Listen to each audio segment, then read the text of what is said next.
Hi guys, and welcome to today's video. My name is Mclean, and in today's video we're going to be looking at how to edit in Adobe Lightroom using the tone curve.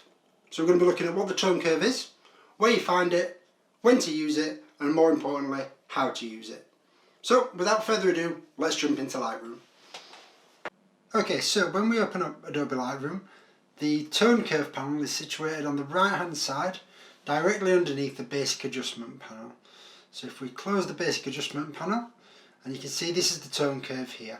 So it's this diagonal line that goes from the bottom left of the square up to the top right, with the bottom left of the image being the blackest part of an image and the top right being the whitest part, and everything in between.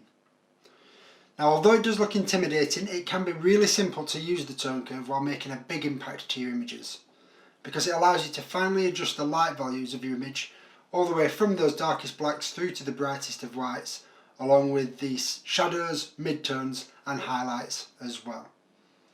So why use the tone curve? Well, because it allows for selective contrast in specific areas of the tones of an image, rather than just applying contrast across the entire image as it does when you use the contrast slider in the basic adjustments panel.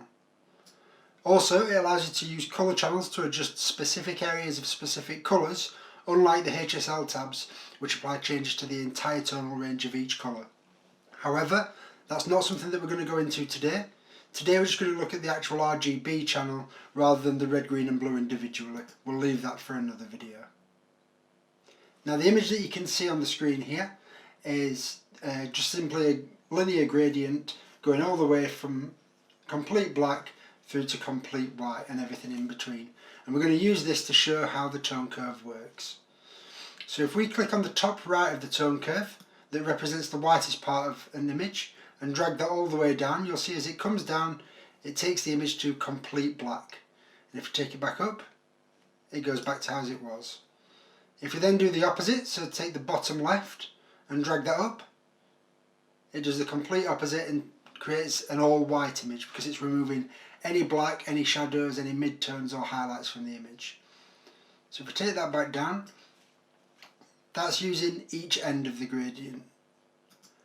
If we click on the line right in the middle, that selects our midtones.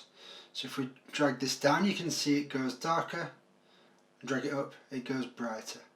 But what we can also do is, using this grid, if we click here at the top right and here bottom left, this signifies our highlights and our shadows.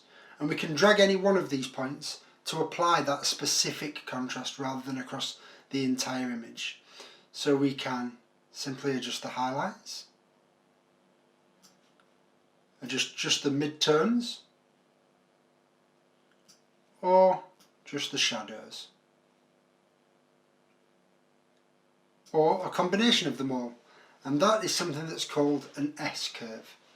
So an S-curve is where we drop the shadows and increase the highlights so that the highlights are above this dotted line and the shadows are below the dotted line.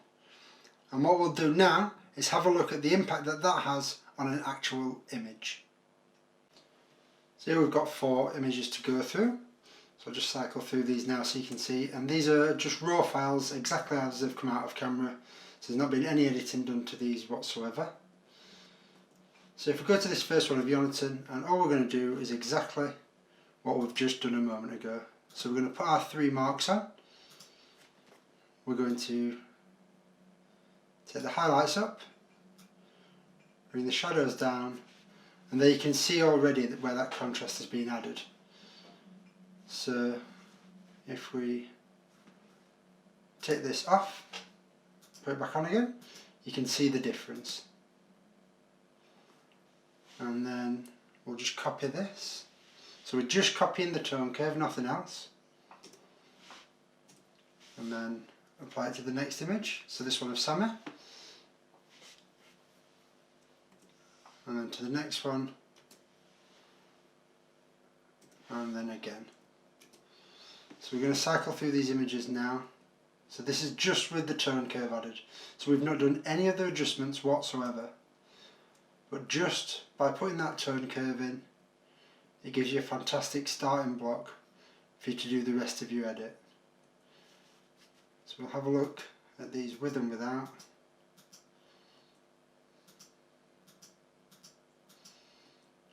And it really gives your images that punch.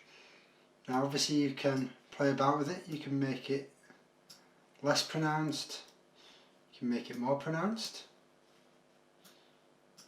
and just play around with it until you find something that you like. What you can also do is, if you're wanting that faded film look, all you do is just bring up your blacks and you'll see that the blacks fade. So if we zoom in here and you look at this, you can see that by bringing that up you get that faded look that's really popular at the moment. So it's still an S-curve, it's just with it being more pronounced around the blacks. So yeah, I suggest having a play with the tone curve, seeing what you can get. And as I say, it gives you a fantastic starting position from which to edit your images. So there you go, now you know exactly how to use the tone curve in Adobe Lightroom, using it to ensure that you can make those fine adjustments to contrast and colour channels to achieve the outcome that you wanted. I hope that you found this informative and that you've taken something from the video. If there's anything else that you'd like me to go through or do a tutorial on, let me know in the comments down below.